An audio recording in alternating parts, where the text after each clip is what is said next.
আমাদের প্রিয় নেত্রী আমাদের মাঝ থেকে মহান রাব্বুল আলামিন এটাকে চলে গেছেন। আমি প্রথমেই ওনার বিধি আত্মার মাগফিরাত কামনা করছি। আল্লাহ পাক যেন ওনাকে জান্নাতুল ফিরদৌস দান করেন।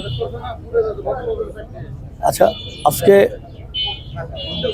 আমাদের শুধু আমরা দল না, আজকে বাংলাদেশ একজন মহিয়সী নারীকে হারালেন, যিনি তার জীবনের সর্বস্ব দিয়ে এদেশের গণতন্ত্র, এদেশের স্বাধীনতার জন্য, এদেশের মানুষের জন্য তার জীবনের সর্বশেষ দিয়ে এদেশের মানুষের জন্য তার জীবনকে বিসর্জন দিয়েছে।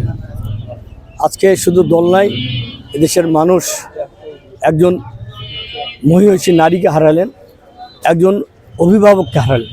বাংলাদেশের একজন অভিভাবক, আমরা অভিভাবক শূন্য হয়ে গেলাম। জি, আজকে আমার প্রতিক্রিয়া জানানোর ভাষা নেই।